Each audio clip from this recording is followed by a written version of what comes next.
para a última sessão do capítulo 1.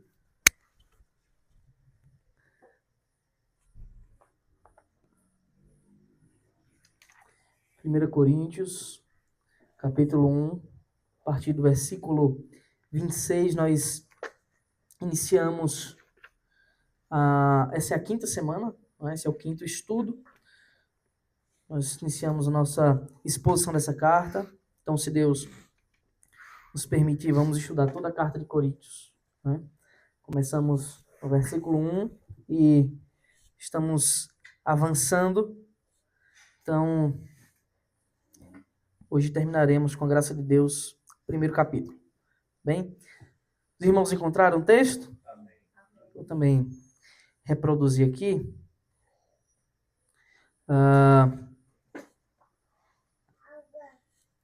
A palavra do nosso bom Deus diz assim: Irmãos, considerem a vocação de vocês. Não foram chamados muitos sábios segundo a carne, nem muitos poderosos, nem muitos de nobre nascimento. Pelo contrário, Deus escolheu as coisas loucas do mundo para envergonhar os sábios, e escolheu as coisas fracas do mundo para envergonhar as fortes. E Deus escolheu as coisas humildes do mundo e as desprezadas e aquelas que não são, para reduzir a nada as que são, a fim de que ninguém se glorie na presença de Deus. Mas vocês são dele, em Cristo Jesus, o qual se tornou para nós, da parte de Deus, sabedoria, justiça, santificação e redenção, para que, como está escrito, aquele que se gloria, glorie-se no Senhor. Amém. Vamos orar mais uma vez ao nosso Deus. Ó Pai, nós clamamos a Ti, Senhor, que Teu Santo Espírito nos ajude, Pai, a compreender a riqueza, a profundidade, majestade sublime da Tua palavra. Não só isso, Senhor. Eu peço que o Senhor me ajude a expor com fidelidade o texto, mas que também nós ponhamos em prática os ensinos, para não sermos meros ouvintes da Tua palavra, mas operosos praticantes. É o que nós te pedimos, clamando a Tua misericórdia e a Tua graça. Por Cristo nosso Senhor, nós oramos. Amém.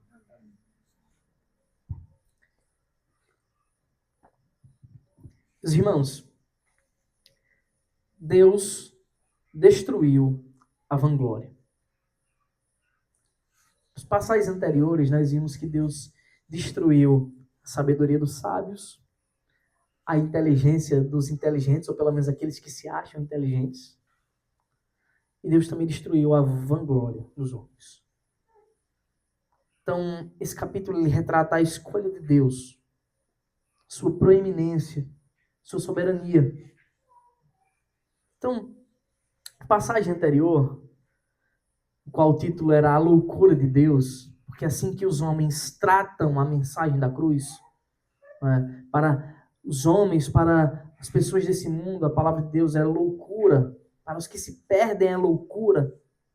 Para nós sabemos que é o poder de Deus para a salvação. Então nós vimos como Paulo ele destacou que a sabedoria do mundo, ou seja, os estudos filosóficos, as correntes que se empenhavam para entender como o cosmos funcionava, aqueles que levantavam suas teorias sobre o que é o arquê, o início das coisas, ou sobre o que é o logos, o funcionamento de tudo. Paulo diz, olha, a sabedoria do mundo, em sua própria sabedoria, foi incapaz de conhecer a Deus. Incapaz de conhecer a grandiosidade perfeita daquele que faz tudo segundo o conselho da sua própria vontade. E Deus faz de tal modo que humilha a sabedoria humana. Deus faz de tal modo que a ação de Deus, as suas obras, os seus decretos, a sua salvação, ela é contrária à lógica humana. Ele não faz as coisas para encaixar na nossa lógica. Pelo contrário, o nosso entendimento das coisas é muito limitado. Então, por isso está escrito, Paulo escreve aos Romanos, quem foi o conselheiro de Deus? A sua sabedoria é incontável, é muito profunda. A profundidade da riqueza, da sabedoria, do conhecimento de Deus. E a sabedoria do mundo ela foi incapaz de alcançar isso. Então, aprove a Deus. Qual a solução para isso? Todo mundo está perdido. Se a sabedoria do homem é incapaz de alcançar a glória de Deus, todo mundo vai estar perdido aí não. Aprove ao Senhor. Deus quis salvar homens pela fé. Pela fé em quê? Crendo em quê? Paulo diz, na loucura da cruz. Na mensagem da cruz. A mensagem da cruz é loucura para os que se perdem. Por que é loucura? Porque os judeus, eles esperavam um Messias glorioso, que destronasse o Império Romano, que acabasse com tudo, com grande poder. Assim como Davi derrotou muitos inimigos, como Salomão foi tão rico e sábio e poderoso. Eles esperavam um Messias que desse paz ao reino, que desse liberdade de um império contra um império que assolava não só Israel, mas o mundo praticamente todo, que dominava tudo.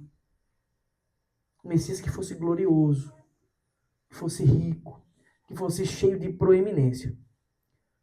Aí Deus acaba com a arrogância humana, fazendo-se carne, sendo o próprio Deus se fazendo carne. Mas ele não vem como o maior dos aristocratas. Ele não vem na maior posição de nobreza que alguém esperaria que o Messias, o Salvador do mundo, viesse. Ele não vem como o mais nobre dos homens.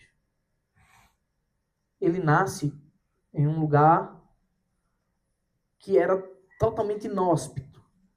O rei do universo, cujo trono está erguido no mais altos céus de glória, onde os anjos o cercam cobertos ante a sua majestade, clamando santo, santo, santo, 3 vezes santo, aquele que enche a terra com glória, aquele que nem os céus dos céus podem o conter.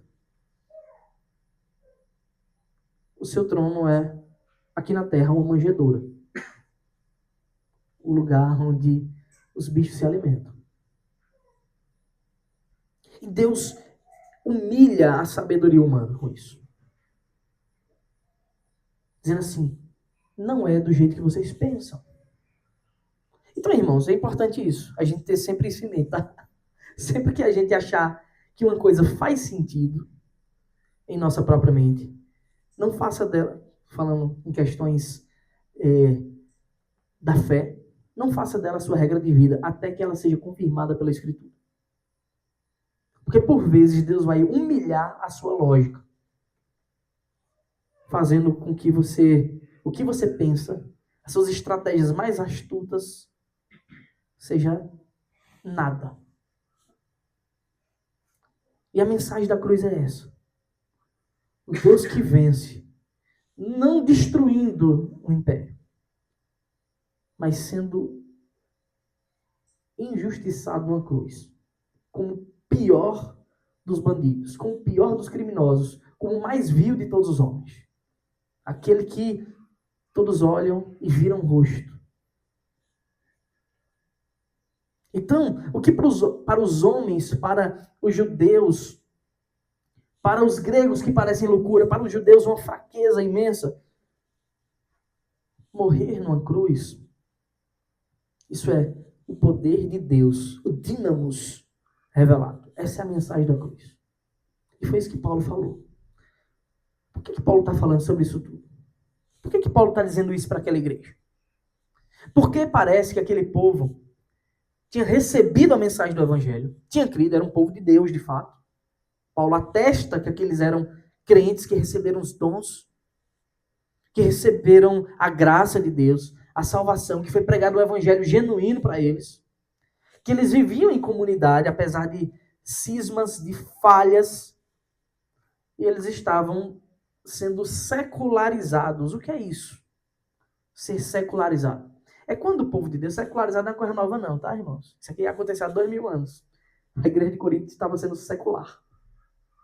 É quando a igreja ela começa a olhar para o mundo e dizer, é assim que nós devemos ser. É assim que deve ser o nosso padrão. Então eles viam os filósofos, As pessoas que iam às praças, seguiram seus filósofos favoritos, pensavam, acho que, como na igreja a gente vai lá e ouve um homem pregando, alguém pregando, não é interessante que a gente tenha aqueles que eu gosto mais desse estilo aqui, esse aqui me agrada mais, esse tipo de retórica é mais interessante. E a igreja, aquela igreja de Corinto começou a trazer esse aspecto do mundo e corromper uma coisa que o Senhor deu de forma santa. Mestres, líderes, pastores. E Paulo está dizendo, olha, vocês, diferente desses homens lá fora, vocês não foram convencidos com a sabedoria de palavra. Essa expressão Paulo usa, indicando a retórica humana. Vocês não foram convencidos por esse estilo de retórica, de fala bonita, argumentativa, que os sofistas fazem lá fora. O que invadiu o coração de vocês, que os arrancou das trevas para a luz de Cristo, foi o poder do Evangelho. Foi o poder da mensagem do Cristo vencedor na cruz. Então não tentem se amoldar a eles, porque para eles o que vocês creem é loucura. Como pode vocês agora estarem querendo se parecer com o mundo? Irmãos, essa mensagem parece ser tão nova. Parece que Paulo está falando para a gente hoje. Pode falar mesmo. É tipo aquilo que eu conversei com você mais cedo, Mário. Sobre aquela coisa Também, sim, das igrejas estarem secularizadas ou modernizadas, né? Trazer coisas do mundo para poder atrair, né? Isso. Culto de DJ. Exatamente. Né? Se fosse uma coisa, né? Isso. E substituindo a mensagem do Evangelho. Irmãos, deixa eu dizer um negócio para vocês. Existem igrejas que podem estar lotadas, entupidas de gente, a ponto de não ter onde o povo sentar. Gente pendurado no lustre da igreja. Se essas pessoas não estiverem lá por causa da mensagem do Evangelho, por causa da cruz de Cristo, essa igreja está vazia. A igreja, porque a igreja é uma só. A igreja é Cristo, cabeça de um corpo. E Cristo só é o cabeça daqueles que foram chamados por Deus. E parece que os coríntios eles estavam esquecendo isso. E a nossa geração também, tantas outras. Começam a se secularizar. O que muda é o modo desse secularismo. Né? Enquanto naquele tempo, pelo menos nesse contexto inicial da carta aos Coríntios, existem outros métodos que eles estavam se secularizando.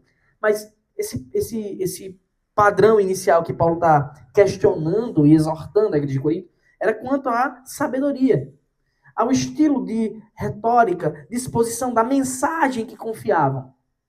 Eles estavam vendo o estilo do mundo e trazendo. A igreja faz isso hoje, tem gente que faz isso hoje. Tentando, eu faço de tudo para provar a Bíblia pela ciência. Eu faço de tudo para encaixar os avanços ou as permissividades da modernidade pela Bíblia. Então você vai ver todo tipo de bizarrice. De gente, por exemplo, defendendo a homossexualidade, dizendo que a Bíblia apoia isso. Quando a Bíblia é claramente contrária, rejeita como um pecado, como tantos outros pecados. Então, a mensagem continua muito viva para nós. A exortação continua muito viva. Os irmãos sabem que podem ficar à vontade a qualquer momento, podem perguntar, questionar, levantar a mão. Então, a nossa passagem de hoje, Paulo continua dizendo o seguinte: irmãos, considerem a vocação de vocês. Não foram chamados muitos sábios segundo a carne, nem muitos poderosos, nem muitos de nobre nascimento. Então, Paulo já começa com algumas expressões muito importantes que nós devemos considerar para entender essa mensagem e apresentar o significado delas. Elas têm um significado bíblico, têm um significado contextual e nós devemos entender para poder mergulhar na beleza dessa passagem. Paulo está exortando a igreja, então ele fala, irmãos, considerar, vocação, chamado, carne e essas três coisas juntas aqui, sábios, poderosos e nobres, dentro do mesmo contexto aqui. Então vamos lá. Ele começa assim, irmãos, considerem a vocação de vocês. A expressão que ele usa para irmãos é adelphoi. Tá? Isso é um plural masculino. Então, é literalmente irmãos, como a gente chama aqui. Por que eu estou trazendo isso? Porque apesar de ser um plural masculino, assim como no português, por vezes, no grego, plural masculino simbolizava as pessoas de ambos sexos. Então não parecia que ele está direcionando a mensagem aos homens só, tá? Então Paulo está direcionando a mensagem a todos os irmãos, homens e mulheres. Irmãos e irmãs estão contemplados na mensagem que Paulo está dizendo aqui. Considerem a vocação de vocês. Então o que está acontecendo aqui é um imperativo. Paulo já falou, olha, que grande erro é você querer parecer com o mundo. Porque para eles, a mensagem que você diz crer, confiar para a salvação, para eles é loucura. Eles escarnecem, eles riem disso que vocês creem. Então, considerem. E aqui, essa palavra considerar, esse imperativo que Paulo usa para aquela igreja, ele é válido para nós. Porque, por vezes, a gente não considera, e o não considerar a nossa posição atual, o viver no automático, o viver uma vida sem a devida reflexão cristã, o meditar, não só o meditar no ler, mas o meditar introspectivo da palavra de Deus, ela fazer sentido para mim, no meu coração, na minha mente, dia e noite. A falta dessa consideração pode nos levar a agir de forma totalmente aversa à vontade de Deus. E parece que era isso que os coríntios não estavam fazendo. Eles não consideravam a posição deles e estavam fazendo essa mistura secularizada de tradições. Então todos os crentes eles devem fazer isso, considerar. Talvez uma forma mais clara de fazermos a consideração é um autoexame. Paulo vai falar sobre isso mais na frente também, esse autoexame lá na ceia. Mas não é uma coisa para a gente fazer só na ceia. O autoexame é quando a gente reflete sobre como têm sido as nossas ações. E não é refletir de qualquer jeito. É refletir tomando a palavra de Deus como base. O que é que Deus acha dessa forma como eu estou agindo? O que é que Deus ensina na sua palavra sobre os meus pensamentos, sobre as minhas ações, sobre os meus anseios, os meus desejos? Nós devemos fazer essa consideração o tempo todo. E ela é baseada em uma coisa. Considere segundo a vocação. O que deve ser considerado? É sobre a vocação de vocês. E vocação aqui, de modo algum, Paulo está falando sobre os dons pessoais que a gente carrega para a vida cotidiana. A minha vocação é de ser um professor. A minha vocação é de ser um atleta, de ser um médico, um engenheiro. Não é sobre isso que Paulo está falando. Paulo está falando da vocação cristã. Essa vocação ele cita lá no versículo 2, quando ele diz que enviou a carta aos que foram santificados por Cristo e foram chamados para ser santos. Ou seja, aqueles que foram separados por Cristo, resgatados, mas que receberam uma ordem. Fomos resgatados pelo Senhor, salvos, ocultos em suas mãos, protegidos, mas recebemos uma ordem prática de sermos santificados nesse mundo. Cada vez mais nos despojar da prática do pecado. Nos livrar dessa mancha, dessa chaga. Então, essa é a nossa vocação. Nós somos chamados para viver para a glória de Deus. Nós somos chamados para adorar o Senhor na beleza da sua santidade. Nós somos chamados e vocacionados para viver o propósito inicial que Deus tinha para o homem antes da queda. Que propósito era esse? Glorificar a Deus e se alegrar nele. Isso foi perdido, esse propósito. O pecado tirou esse propósito do homem. Então, observe o mundo como vive e eles não fazem essas duas coisas básicas. Os mundanos, eles não glorificam a Deus em suas ações, em seus pensamentos, em suas atitudes, em seus anseios, em nada. E muito menos se alegram nele. Eles até conseguem se alegrar em coisas que Deus fez. Na criação é muito bonita. Eles desfrutam da saúde, do sustento, de um corpo que Deus lhes deu. Mas não glorificam a Deus. Não se alegram no Deus gracioso que fez essas coisas. Essa possibilidade foi perdida quando o pecado original entrou no mundo. Nós vimos Paulo, por exemplo, ele cita lá em Romanos 3, uma das palavras, eu sempre digo isso aqui, mas é muito importante, é um texto importantíssimo para a teologia bíblica. Romanos 3, Paulo diz o quê? Todos juntamente, em outras traduções, todos a uma, se tornaram inúteis. É uma palavra muito forte. Paulo diz, não há um justo sequer.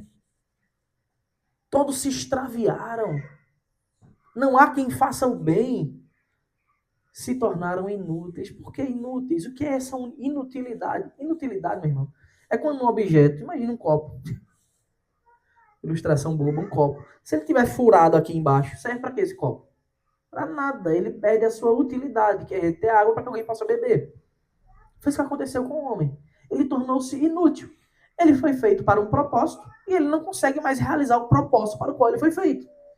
Glorificar a Deus e se alegrar nele. Então, o homem perde a sua inutilidade, a sua utilidade, e ele torna-se inútil.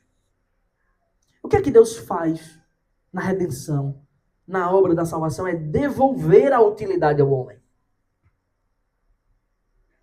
E agora indica um cuidado nosso, esse autoexame, essa consideração, essa vida, essa busca por santidade, porque quando nós nos santificamos, claro, nunca pelas nossas próprias forças, mas é uma ação que exige uma tomada de decisão nossa, mas pelo Espírito Santo habitando em nós, nós devemos nos despojar dos feitos do pecado. Então, Paulo diz, considere essa vocação, esse chamado novo que vocês receberam, para viver para a glória de Deus. Talvez um ímpio, vendo uma mensagem como essa, ele pense, então esse chamado é para viver uma vida totalmente sem graça. Uma vida asceta, né, como os ascéticos, né, que não tem prazer nenhum. E aí, não é. Eles erram totalmente. Porque eles não têm olhos espirituais para enxergar essa verdade. De que aquele que vive segundo a vontade santa, boa, perfeita e agradável do Senhor, ele vive de forma alegre.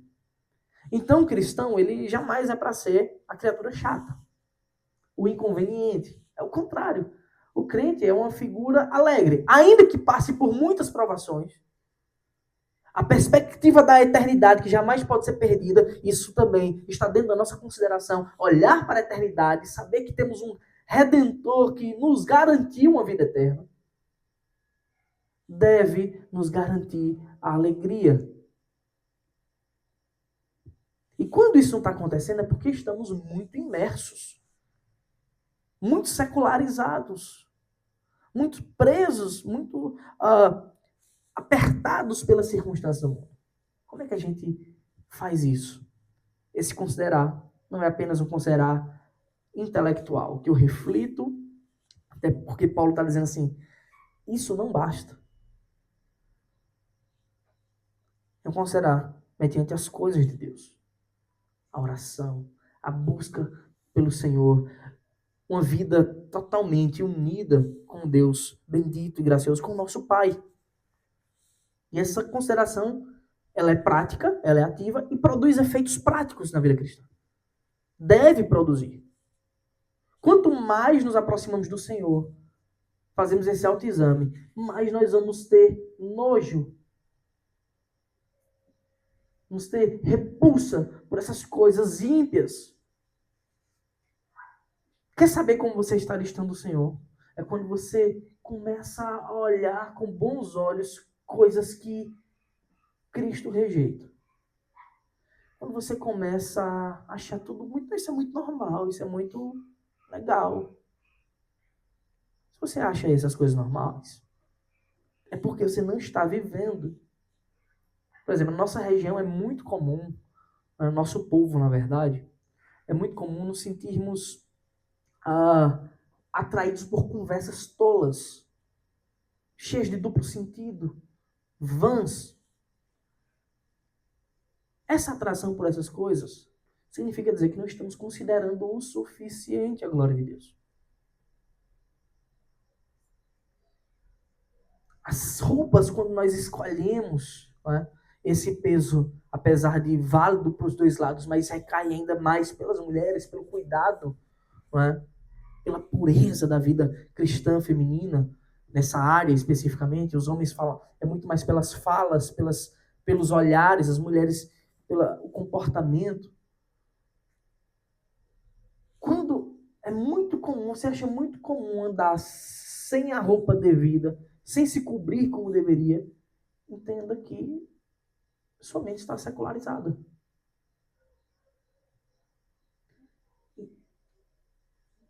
Isso não é legalismo, isso não é machismo. As escrituras nos ensinam um padrão santo de viver. E as pessoas não se alegram nesse padrão santo porque não estão vivendo a vida comum com o Senhor. Não estão em harmonia com Deus. Não estão vivendo em unidade, em comunhão com o Pai. Então Paulo acrescenta essa chamada. A gente poderia passar muito tempo nisso, porque as possibilidades de aplicação são muitas. Em muitas áreas. Então, considerem a vocação de vocês. Agora Paulo vai além, contrastando com essa situação deles estarem pegando essas coisas do mundo. Principalmente esses aspectos que eram tidos para os mais nobres. As pessoas especiais, né, os filósofos, as pessoas de destaque, aquelas que tinham acesso a uma boa educação, normalmente a pessoas com mais poder financeiro, poder aquisitivo e por aí vai, ou tem um nascimento em uma família mais nobre. Aí Paulo agora vai e traz esse chamado aí, essa exortação. Não é diferente para nós hoje. Porque, normalmente, quando nós, principalmente na nossa era digital, onde tudo a gente olha a vida dos outros, a vida que as pessoas refletem, pelo menos apontam, mostram da sua vida, né? Que não é a vida completa, é só aquela parte bonita, boa, né? Aquelas pessoas que a gente olha e diz, rapaz, que coisa incrível, deve ser muito bom ser assim. Nunca é de uma pessoa vivendo num estado de miséria e pobreza. É sempre alguém vivendo em luxos, em riquezas, em confortos, nas posições que seriam tidas hoje como a de nobreza, as dos sábios, as dos nobres nascimentos, poderosos. Aí Paulo diz assim, considerem primeiro a vocação de vocês, mas depois não esqueçam. Não foram chamados. Ele vai citar justamente esses grupos de pessoas. Muitos segundo a carne, nem muitos poderosos, nem muitos de nobre nascimento. Mas nós devemos dar uma atenção especial a essa palavra chamados, que Paulo usa aqui. Ele está falando aqui do chamado de Deus. Ele não está falando do chamado dizendo assim, venha, conheça o Senhor, siga. Jesus tem um plano na sua vida. Alguns evangelhos dizendo, Jesus te ama. Não é sobre esse chamado. Não é venha conhecer a Cristo, vá lá um dia ouvir a palavra de Deus, ou então você mesmo prega, olha, tem uma solução para o seu pecado, é Cristo. Paulo não está falando desse chamado, que nós chamamos de chamado externo, que é realizado por nós, o povo de Deus. Esse chamado externo deve ser realizado. É uma ordem de Cristo. Ele diz, vá e pregue o evangelho a toda criatura. Mais que isso, vá e faça discípulos. Não é só soltar palavras ao vento, mas é ir sentar com as pessoas e ensiná-las de verdade. Mas Paulo está falando aqui de um chamado especial. Esse chamado especial nós chamamos...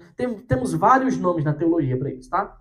Teologia reformada, nós damos vários nomes. Um deles é a vocação eficaz. Paulo não está falando desse chamado externo, mas está falando do chamado interno. Aquele que Deus realiza no coração dos homens. A minha expressão favorita, por ser um calvinista, é graça irresistível. Né? Então esse chamado interno, ele é realizado por Deus. O externo a gente faz por todo mundo. A gente prega o evangelho às pessoas. Mas essa palavra, ela enraiza o poder de Deus, o dínamos, a força gloriosa do Senhor na cruz. Ela invade o coração dos homens quando Deus age ativamente no coração dos homens. É justamente isso que Paulo está combatendo. Porque aqueles filósofos que aquele povo via, eles convenciam os homens pela retórica, pelo poder de organização das palavras, pelo estilo de argumentação, eles iam enredando as pessoas e convenciam. Convenciam até de coisas totalmente sem sentido. Aí Paulo está dizendo, o chamado que vocês receberam é diferente. Não foi esse tipo de chamado aí. Inclusive, vocês foram chamados para chamar outras pessoas, mas vocês chamam só externamente. Internamente, só quem pode realizar essa conversão é Deus. Porque quem é que convence o homem do pecado, da verdade, do juízo de Deus, da sua justiça? Espírito Santo. Então, o convencimento é obra de Deus. E o convencimento é chamado interno, é Deus convencendo. Veja, Deus não dá uma possibilidade de alguém se convencer. Deus convence. O Espírito Santo convence. Então, a gente tem vários textos bíblicos para essa palavra chamada. Eu trouxe apenas alguns. São muitos. Por exemplo, esses dois aí de Ezequiel, tem o mesmo contexto. Ezequiel diz, eu lhes darei um só coração. É Deus falando, né? Pela boca do profeta. Eu lhes darei um só coração. E porém um espírito novo dentro deles.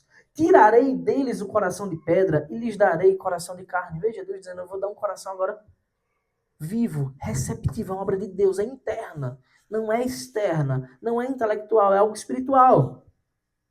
Ele repete mais na frente, Ezequiel, capítulo 36, versículo 26. Eu lhes darei um novo coração e porei dentro de vocês um espírito novo. Tirarei de vocês o coração de pedra e lhes darei um coração de carne. Obviamente é Deus dizendo, olha como eu grifei, sendo o eu lírico aqui, Deus. Eu farei isso, eu tirarei, apesar do eu estar omitido no tirarei, ele está implícito. Eu lhes darei, o porei, eu porei, a primeira pessoa do singular em tudo. Eu farei isso, eu darei. É Deus dizendo que realizará essa ação.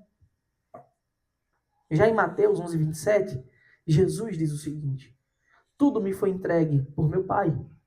Ninguém conhece o Pai a não ser o Filho. Ou ninguém conhece o Filho a não ser o Pai. E ninguém conhece o Pai a não ser o Filho e aquele a quem o Filho o quiser revelar. Aí vocês dizem, mas o povo não conhecia, ele não está pregando para judeus. Os judeus não conheciam o Pai, conheciam externamente. Mas internamente, é só quem o Filho quiser revelar. Atos 2,39, na pregação de Pedro, é porque a promessa é para vocês e para os seus filhos e para todos os que ainda estão longe. Isto é, para todos aqueles que o Senhor nosso Deus chamar. Vocês estão vendo, meus irmãos, que a obra é clara que é de Deus. É Deus realizando essa obra. Isso, mais uma vez, espreme, anula a arrogância, o orgulho dos homens e aponta o nosso Deus como soberano no universo. Tem mais. Atos 16, 14. Esse é interessante demais. Certa mulher chamada Lídia, da cidade de Tiatira, vendedora de púrpura, temente a Deus, nos escutava. Veja, ela tinha um temor do Senhor. Ela era temente a Deus. Só que o que acontece agora de forma majestosa, o Senhor lhe abriu o coração para que estivesse atenta ao que Paulo dizia. Deus lhe abriu o coração para ser receptivo agora à mensagem do Evangelho. Ela era temente a Deus, mas não conhecia o Evangelho da graça. Não conhecia a mensagem da cruz. Romanos 8, 29 e 30. Esse é clássico, né? Pois aqueles que Deus de antemão conheceu, ele também predestinou para serem conformes à imagem de seu Filho, a fim de que ele seja o primogênito entre muitos irmãos. E aos que predestinou, o que ele faz na eternidade, ele realiza no tempo. A esses também chamou. Não é o chamado externo, porque chamado externo é todo mundo. A gente foi chamado para pregar o evangelho a toda criatura. Aqui está falando de um grupo específico, os que recebem o chamado interno. E aos que chamou, a esses também justificou. Ou seja, aplica a obra da cruz de Cristo neles. E aos que justificou, a esses também glorificou. E é incrível como Paulo traz, eu sempre digo isso, quando eu falo desse versículo, como Paulo traz essa obra realizada. Porque, até onde eu sei, eu não conheço ninguém que foi glorificado ainda. Todos estão, até os nossos irmãos, que já estão com o Senhor, que já estão em estado de glória, ainda que não completa, estão aguardando a glorificação ainda, que acontecerá após o juízo. Mas essas coisas são tão certas de acontecer que Paulo escreve como realizadas e no passado glorificou, na verdade, como um ato contínuo. Agora, esse texto de Lucas 14, 16 a 24, é bem interessante. Essa parábola de Jesus. Pode falar.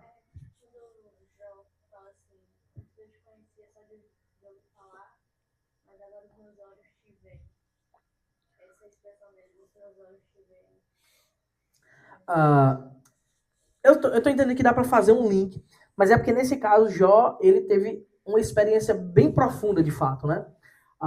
Aí foram as experiências práticas de Jó, né? De ter experimentado o bom de Deus, uma provação indescritível, e depois o recebimento de tudo em dobro, né? Então ele teve essa experiência prática. Mas Jó, ele já era temente a Deus. Ele já conhecia o Senhor antes. Isso é. Isso, agora ele teve uma experiência, então ele disse assim, meus olhos te veem, porque foi uma coisa que de fato ele experimentou, literalmente na pele, né? A ponto de raspar a pele com um caco, né, de telha, por causa da lepra, né? Mas na Bíblia fala que ninguém pode ver a Deus. Então, Esse é um sentido poético, né? Se meus olhos te veem. Não, é poético. Aí a ideia é poética, é sentido poético, né? Meus olhos te veem, assim, eu vi a tua glória em mim. Eu vi a tua bondade sendo realizada, ele recebendo tudo em dobro, os novos 10 filhos, né? Então, nesse aspecto, ele está dizendo assim, eu estou vendo, não Deus, mas a ação de Deus na minha vida. É poético aí. Na verdade, a escrita de Jó era inteira poética, né? O que não nega a sua literalidade. Importante a gente saber disso, né? Texto tem uma escrita poética, não nega a sua literalidade, né? Dos fatos. Mas bem, Lucas 14 diz o seguinte, Jesus, porém, respondeu. Então, Jesus fazia a parábola da grande ceia, né? Na voz de Marco Teles é melhor, né? Certo homem deu uma grande ceia e convidou muitos. A hora da ceia, enviou seu servo para avisar os convidados: venham, porque tudo já está preparado. Mas todos eles, um por um, começaram a apresentar desculpas. O primeiro disse: comprei um campo e preciso ir vê-lo. Peço que me desculpe. Em outras traduções, a que eu gosto mais é: peço que tenha-me por excusado. Outro disse: comprei 5 juntas de boi e vou experimentá-las. Peço que me desculpe. E outro disse: casei-me e por isso não posso ir. O servo voltou e contou tudo ao seu senhor. Então, irado, o dono da casa disse ao seu servo: saia depressa para as ruas e becos da cidade e traga para cá os pobres, os aleijados, os cegos e os coxos. Então ele trouxe.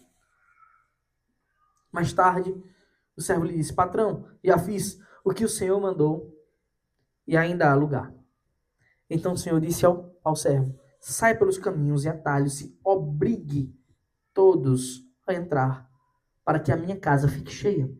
Porque digo a vocês que nenhum daqueles que foram convidados provará a minha ceia. Vocês conseguem perceber esse contraste? Aqui é uma parábola do reino de Deus, tá? Sobre a entrada, apesar de Jesus estar falando uma parábola do grande banquete, é sobre a entrada no reino dos céus. Vocês conseguem perceber o contraste? A diferença que há entre ser obrigado, trazido, arrastado e ser convidado? Tem uma diferença, né? Porque o convidado aqui diz não. Se não for chamado, obrigado, convencido. Então, de todas as formas, a ação de Deus ativa para convencimento no coração dos homens é fundamental para a salvação. O argumento dos servos, o nosso argumento como pregarmos o evangelho, é a forma como Deus usa para fazer o chamado em terra. Mas não é por nossa capacidade. Não é pela nossa eloquência. Até porque, por vezes, os homens costumam se gloriar, dizendo assim, eu trouxe não sei quantas almas para Cristo. Oh, meu Deus.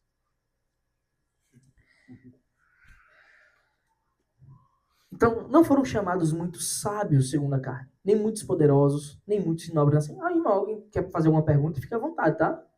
Qualquer momento, pode.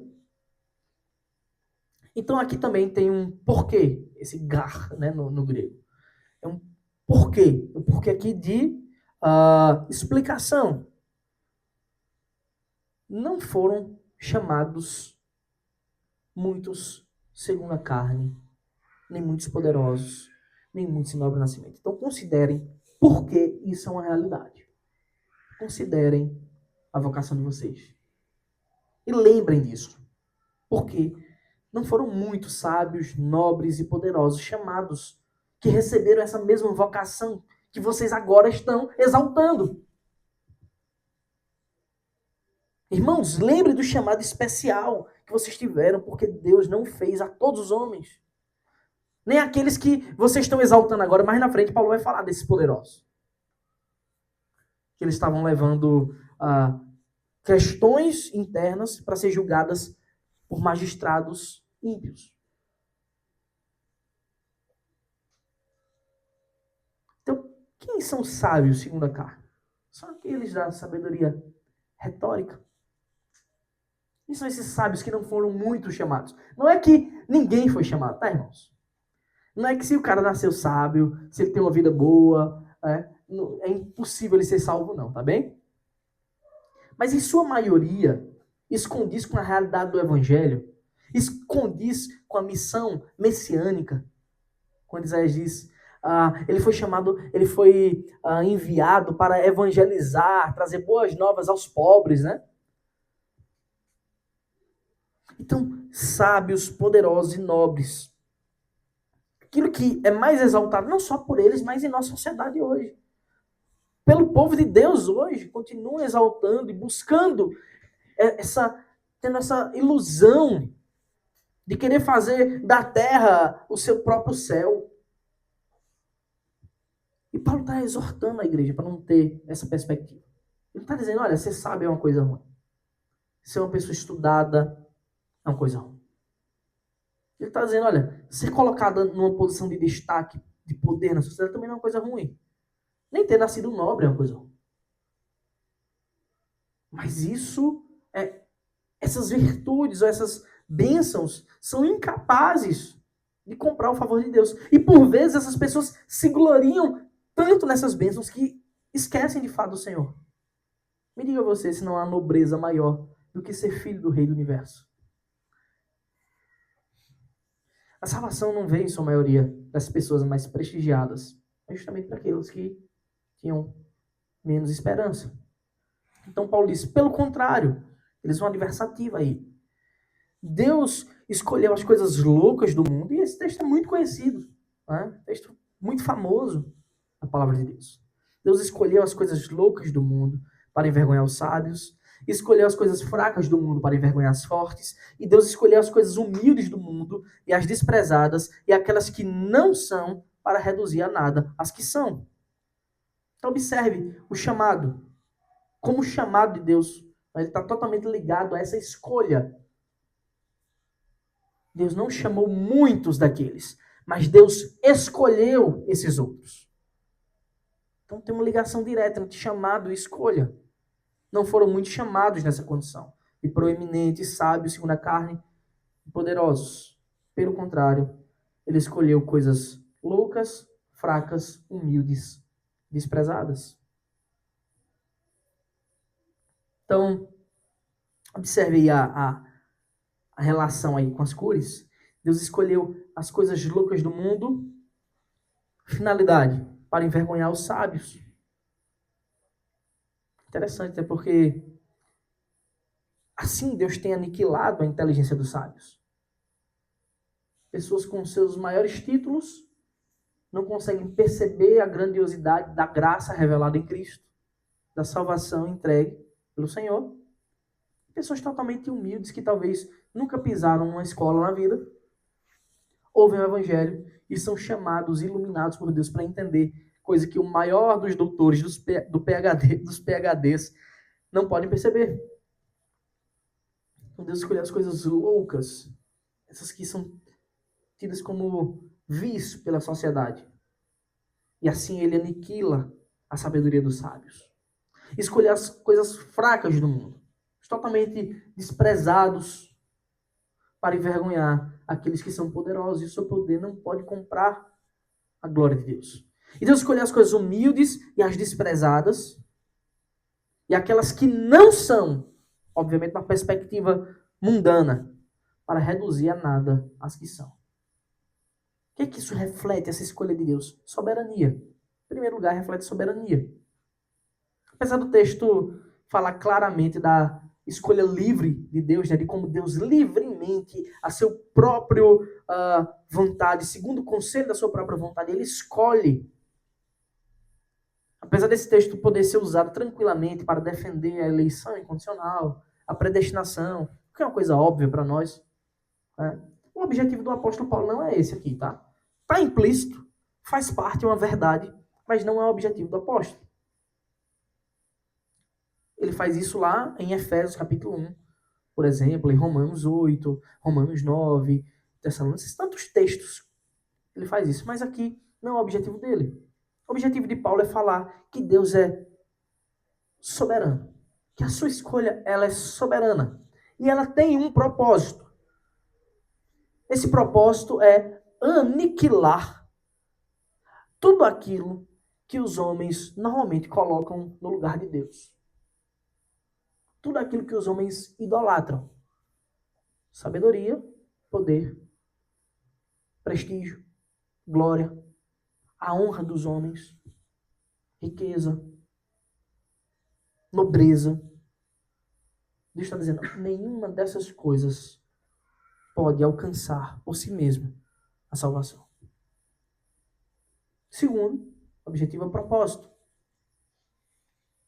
Então, está mais uma vez expressa, né, a forma de Deus destruir todas as perspectivas da carne, o orgulho dos homens. Então, como eu disse, sua escolha nos ensina que a sabedoria humana da carne, a força humana, a nobreza, diante de Deus são coisas de pouco valor. O propósito é claro. Ninguém deve confiar naquilo que possui para alcançar a salvação. Naquilo que pode ser conquistado pela força do braço nesse mundo. E muita gente faz isso. Muita gente faz isso. Nessa passagem fica claro que, primeiro, a sabedoria humana é incapaz de alcançar a sabedoria da cruz. Ela é muito superior. É tanto que a sabedoria humana ela é tão arrogante que ela olha a superioridade da mensagem da cruz e diz, isso é loucura. Isso não é sinal de que a sabedoria humana ela é tão elevada.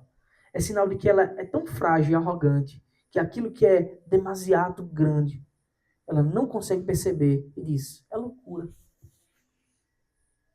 É evidente que se Deus viesse salvar pessoas, eles pensariam os nobres, não seríamos nós que temos poder, riqueza, nobreza? E Deus humilha essa perspectiva. Perspectiva essa que é, de fato, idólatra pelas coisas que possuem, que têm. A força, o poder dos poderosos desse mundo não pode conquistar a salvação. Os nobres não podem comprar a maior das nobrezas, que é ser um filho de Deus, que é fazer parte da família do rei no universo. Então aqueles homens, eles estavam colocando as suas expectativas nas mesmas coisas que os mundanos colocam hoje em dia. E assim, estavam se tornando cristãos secularizados. Isso, obviamente, né, impactava na vida comum da igreja, e como os irmãos se comportavam, a ponto de criar partidos, cismas, divisões e tantas outras coisas, a ponto de serem tão arrogantes de aceitarem pecados como incesto dentro da igreja. Estava acontecendo naquela igreja. Agora, imagine, a gente olha as coisas assim, tão distantes, e às vezes a gente não reflete para nós hoje. Só que a gente, a igreja atual, não falo só Castelo Forte, mas a igreja de Cristo, talvez a gente olhasse apenas para a nossa cidade. Será que estamos distante disso? Será que estamos distante disso? O que é valoroso para nós? A gente tem que lembrar que Cristo disse, né? Onde estiver o seu tesouro, aí estará o seu coração. Às vezes nós somos tão arrogantes em nossa sabedoria que a gente tenta justificar todas as coisas. A gente tenta justificar divórcio, tenta justificar recasamento, tenta justificar comportamentos indevidos dentro do povo de Deus. Fofoca, intriga, arrogância, irresponsabilidade. Enfim, as possibilidades são inúmeras. Não é? Comportamento lascivo, adultério, idolatria, olha, é praticamente infinito as possibilidades. E os motivos são os mesmos. Arrogância em colocar a nossa satisfação, idolatria também, nossa confiança nessas coisas que são pequenas diante de Deus, e não no próprio Deus. Então Paulo diz, qual o objetivo de Deus ter feito assim? A fim de que ninguém se glorie na presença de Deus. E são justamente esses pontos que as pessoas mais se vangloriam. Conversem com as pessoas. Pensem, lembrem daquelas pessoas que você deve conhecer, que gostam de se vangloriar por alguma coisa. E veja se a sua vanglória normalmente não está incluída, encaixada num desses 3 pontos. Sabedoria, poder ou nobreza. Ou pelo menos o que elas acham que sejam sabedoria, poder e nobreza. Evidentemente o cristão ele não pode agir assim. É óbvio que a nossa perspectiva é diametralmente oposta. A nossa glória não está em nossa sabedoria, em nosso poder, em nossa nobreza. Está na sabedoria daquele que nos salvou pela cruz. Porque essa é a verdadeira sabedoria. Está no poder daquele que fez tudo segundo a sua palavra, que decretou todas as coisas. A nossa glória está na nobreza, não nossa, mas daquele que é o rei do universo. Que nos faz herdeiros de tudo. Deus, ele destruiu tudo isso, toda essa vanglória na cruz. Por essas e outras, o evangelho é loucura para os que se perdem. Porque diante de Deus isso tem pouco valor. As pessoas elas vão buscar cada vez crescer mais. Quer ver como o evangelho de Deus é loucura para os que se perdem? Abra comigo aí. Não coloquei no... A gente está já encerrando. Mateus, capítulo 5. Nunca mais falei, fiz uma exposição sobre isso há um tempo. Passei um bom tempo repetindo para isso ficar fixo na mente dos irmãos. Toda pregação que eu fazia trazia isso na mente. A partir do versículo 3, temos as bem-aventuranças. Os textos muito conhecidos e pouco entendidos. Cristo diz o seguinte lá no Sermão do Monte: bem-aventurados os pobres em espírito. Ser feliz, alegre, abençoado é quem é pobre em espírito. Gente, como assim? Pobreza gera alegria? É pobreza de espírito. É aquela que não se vangloria. Qual a consequência? Porque deles é o reino de Deus. Gente, a pobreza alcança o reino de Deus. Não é o contrário, não é a riqueza que nos leva ao reino. Bem-aventurados os que choram. Gente, feliz quem chora. Já está paradoxal aqui. Qual o motivo dessa falação? Porque serão consolados. Esse consolo é muito superior a tudo que os homens podem imaginar. Aí Paulo diz mais, Cristo diz mais, bem-aventurados os mansos. Ou humildes, né? Pode ser traduzido por humildes. Porque herdarão a terra. Como assim? O cara que é manso, que é humilde, herdar a terra. Não, é o contrário. São os valentes que herdam. São os valentes que conquistam. Não no reino de Deus. Deus o tempo todo está destruindo a sabedoria dos homens, a lógica humana. Bem-aventurados os que têm fome e sede de justiça. Como assim? Ser faminto por alguma coisa, ser bem-aventurado. É porque serão saciados. E todas essas ações que vêm depois do porquê, elas são tão gloriosas e grandiosas, porque todas elas, o agente ativo que realiza essa obra é Deus. é Deus que nos dá o reino dos céus, é Deus que nos consola, é Deus que nos faz herdar a terra, é Deus que nos sacia. Ele diz, mais bem-aventurados os misericordiosos. Como assim? Você não tem que ser misericordioso, você tem que fazer tudo e conquistar tudo e pôr todos debaixo dos seus pés. É assim que o mundo pensa. A Cristo, não. Bem-aventurados os misericordiosos, porque alcançarão misericórdia. A misericórdia superior a que vem de Deus. Bem-aventurados os limpos de coração, porque verão a Deus. Bem-aventurados os pacificadores, porque serão chamados filhos de Deus. Aí a última, que é o conjunto, né? A partir do versículo 10, deixa todo mundo atônito. Bem-aventurados os perseguidos por causa da justiça. Como assim? Ser bem-aventurado é perseguir. Ser perseguido é ser feliz, é ser abençoado, bem-aventurado. Porque deles é o reino dos céus. E essas palavras de Jesus é para aquelas pessoas que já foram salvas. Ou seja, aquele que é salvo tem que ter isso. Isso. Não é que você tem que buscar para ser salvo. Isso, exatamente. Tem que ter. Exatamente. Claro que é uma santificação. Isso, é progressiva. É um fruto do Espírito. É igual os irmãos, diz assim. Já ouvi. Eu não tenho fruto do Espírito, eu não tenho domínio próprio. E agora? Eu não, calma, você tem. Você só não exercitou. Você só não aperfeiçoou. Ele só não foi aperfeiçoado isso aí. Porque isso é um fruto do Espírito. Então todo crente tem que ter. Mansidão, domínio próprio, longanimidade. É fruto, é. Isso. É um fruto com várias virtudes. As obras são várias. Isso, é. Mas o fruto é um só. E esse fruto ele tem várias virtudes, né? Exatamente. Então ele deve ser aperfeiçoado. Isso é, como o irmão disse, progressivo. Qual o fim de tudo isso, irmãos? Quando nós lemos passagens como essa, palavras de Cristo, palavras de Paulo, tudo isso aponta para uma grande verdade. É que, diante de Deus, você não tem o direito de bater no peito e dizer, sou eu. Ou como fariseu, obrigado, Senhor, que eu não sou que nem esse publicano, pecador, infame, que não guarda o sábado, que não dá o dízimo, que não faz nada. Orando de si para si, ninguém tem o direito de se gloriar diante de Deus. E se vangloriar. Esse é o objetivo. Em Romanos 4, Paulo, para enfatizar essa verdade também, ele tem outros objetivos, tá? Mas também para enfatizar isso, ele cita logo a figura da pessoa mais proeminente para um judeu. Pai da fé, Abraão. Paulo diz assim lá em Romanos 4, que diremos, pois? Que diremos então a respeito de Abraão? Nosso pai segundo a carne. Os judeus se gloriavam, somos filhos de Abraão. O que foi que ele conseguiu?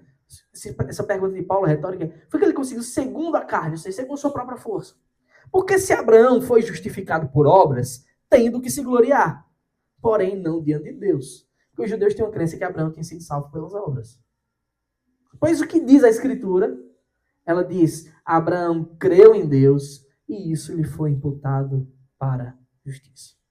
Então, ele pega a figura mais proeminente, mais nobre, o pai da fé, o pai de toda a nação judaica e diz, nem ele tem o direito de se orgulhar, que dirá vocês.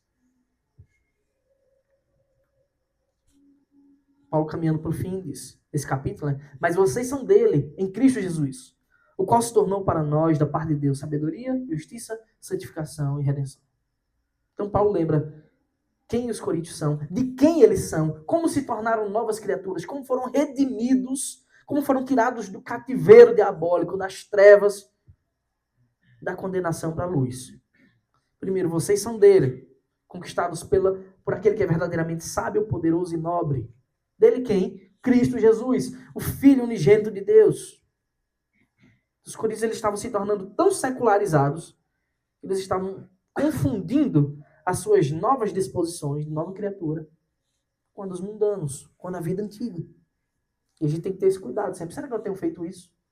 Será que a minha vida não tem sido uma mistura profana de coisas sagradas com seculares? Com seculares eu estou falando aqui no sentido mal mesmo, tá, irmãos? Coisas pecaminosas. Será que não temos nos vangloriado naquilo que Deus despreza, naquilo que para Deus é de pouco valor?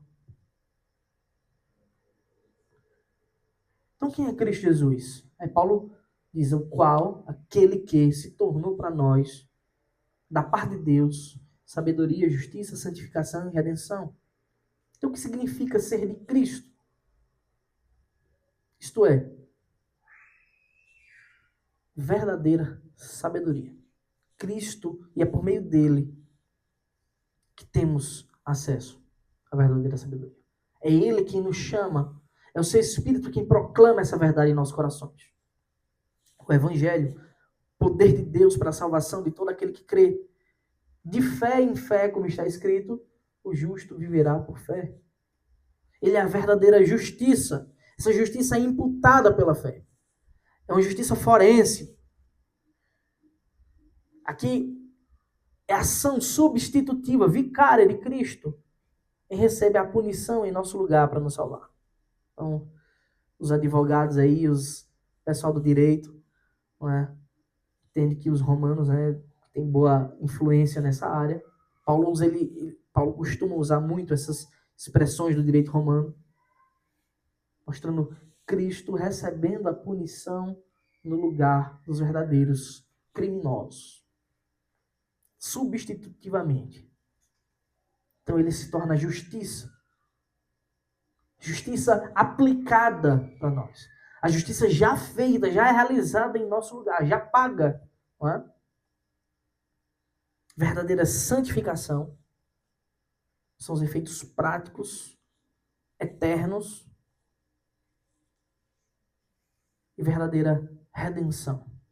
A justiça é externa, né? Cristo realiza por nós, e o efeito prático disso acontece em nossa vida, né? Interna. Nossa vida sendo transformada pela renovação da nossa mente. Renovação essa aplicada por Cristo. Verdadeira redenção. Isso aqui é a eternidade, o prêmio gracioso da nossa vocação em Deus. A concretização da obra iniciada, porque ele que começa a boa obra é o mesmo que conclui ela. Só ele pode dar o que só ele possui, irmãos.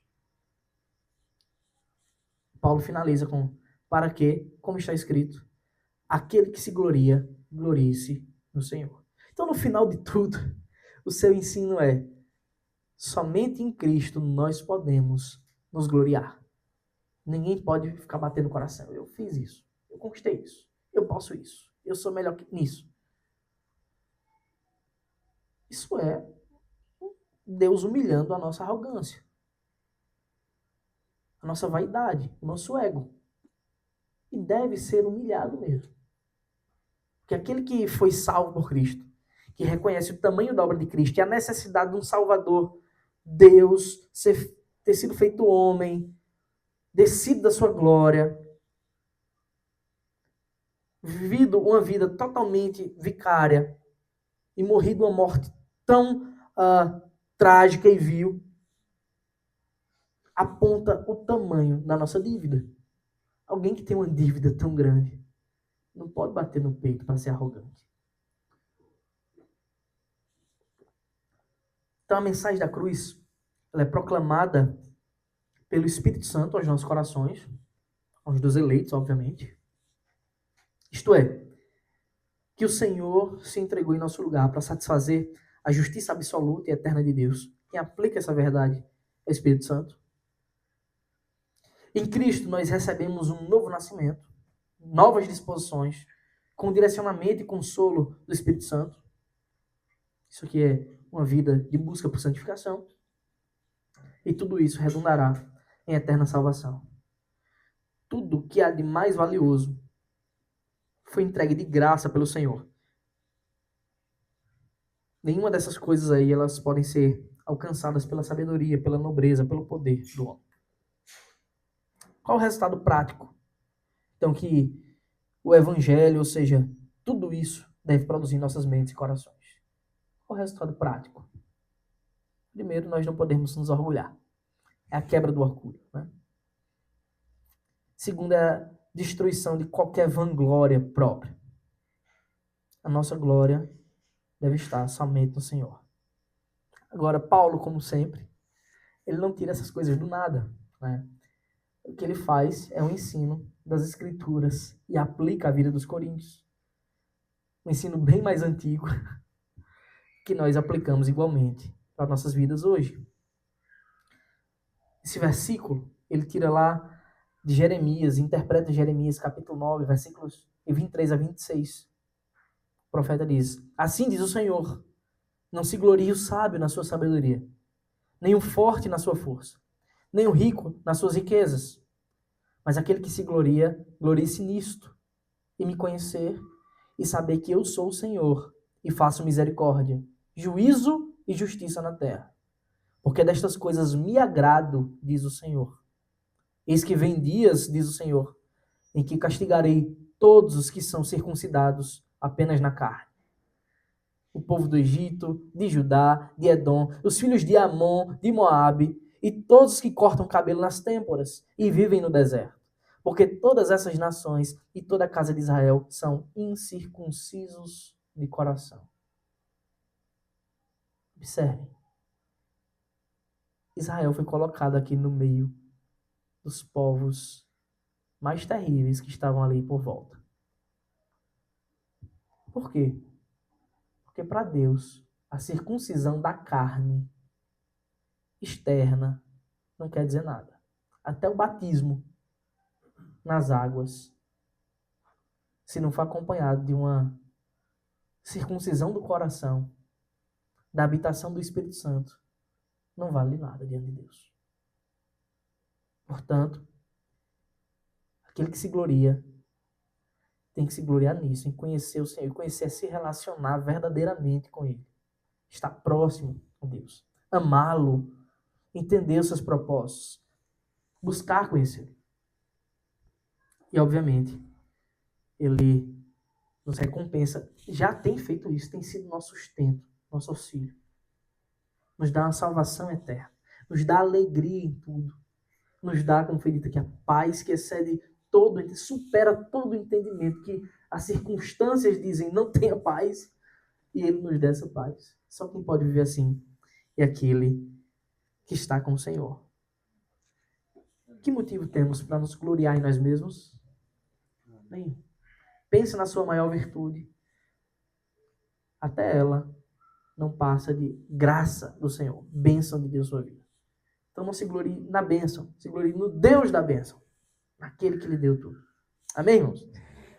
Alguém quer perguntar alguma coisa? Aquela parte que fala bem-aventurados os perseguidos pela justiça, quer dizer que... Do Evangelho. Justiça proclamada do Evangelho. É porque eu não li o resto. Os outros 3 versículos, eles deixam mais claros, tá? Mas aí aqui é a justiça de Deus, a proclamação. Porque o ato de Cristo é a justiça revelada de Deus. Dupla, né? A justiça para condenar daqueles que não recebem Cristo e a justiça para salvar, que é Jesus, é o autor da nossa justificação. Não é? Ele cumpre a lei em nosso lugar e imputa os benefícios da salvação em nossa vida. Você cumpriu a lei? Não. Mas Cristo fez tudo em nosso lugar. Pagou o preço em nosso lugar. Né? Então ele fez por mim. Isso é o seu ato de justiça. E nosso objetivo agora é proclamar essa justiça. Viver de acordo com essa justiça. E aqueles que vivem assim, Paulo diz, serão perseguidos. O que é que nós devemos ter com isso? Bem-aventurados. O exemplo é Paulo, né? Ele tem um momento que ele se alegra muito. Me alegro por ter sido perseguido. Ele conta quantas vezes foi perseguido. Fugiu de apedrejamento, de açoites. Não sei quantas vezes ele apanhou e quase morreu. Até, de fato, ser assassinado, né, pelo Império.